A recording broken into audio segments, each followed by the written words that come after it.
Hi, JP Fournier of the Movie Jerks here, coming to you on day 27 of Action April, the month where I watch a new action film I've never seen every day for the full month. So let's see what we get today. So yesterday we had Crying Freeman. Let's see if that streak will continue. And Magnum Thunderbolt. Okay, let's see what this is. Wow, the synopsis reads, an action film by Godfrey Ho. So it's pretty vague. Godfrey Ho film. I should have expected that this month too. Okay, so day 27, I'm watching Magnum Thunderbolt. Well, I cannot say that I'm surprised that Letterboxd didn't even bother trying to write up a synopsis for this film. The movie is basically about a hitman arriving in Hong Kong with a mission to eliminate 3 targets. He also meets up with his brother, who's an inspector, working on bringing down some drug lords. Now that sounds simple enough, but this is a Godfrey Ho film. Godfrey Ho is infamous for releasing over 80 films between the 80s and the 90s. And most of them are blends of martial arts films from various obscure and unreleased Hong Kong, Thai, Filipino, and other Asian movies.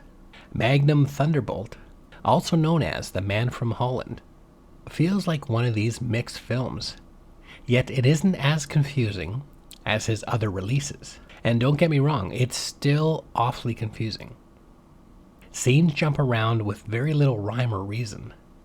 We start off with our hitman arriving to Hong Kong. He has sex with a prostitute and is then attacked by a sword fighter. The film then jumps to a sleazy psychopath torturing a couple at nighttime, then a few people stealing a children's doll from a grown man, 2 bad guys talking about policies, to a man who's followed then attacked on a bus, to sex, 2 bad guys playing poker, to a sleazy photographer who paints ladies while they're tied up and he places sea creatures on their naked bodies. He is then attacked by the Man from Holland, as he is one of the targets.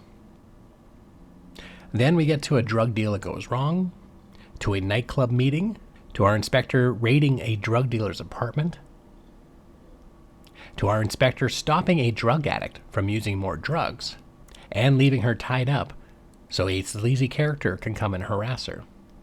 Then to women exercising.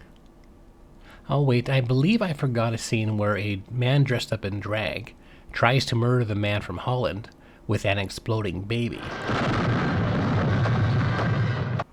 who is then in return murdered by Boomerang.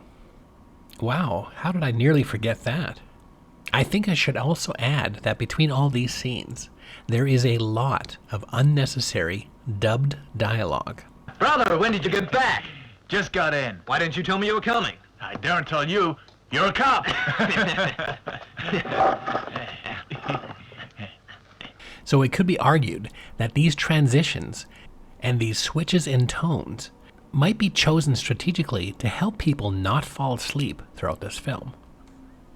To add more confusion, I kept asking questions on weird details I kept spotting.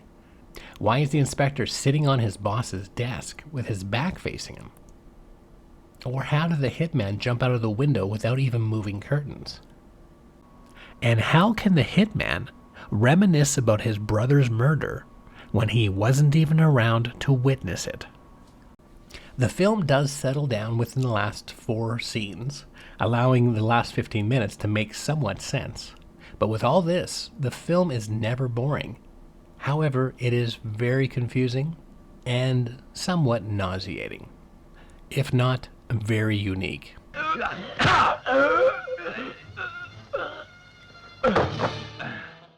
And there we go. Day 27 of Action April. This time I watched Magnum Thunderbolt. What other Godfrey Ho films have you watched? Let us know in the comments section. And if you're curious about other films I'm watching this month, be sure to hit the subscribe button for updates daily. And for more information about the Movie Jerks, you can go to www.themoviejerks.ca.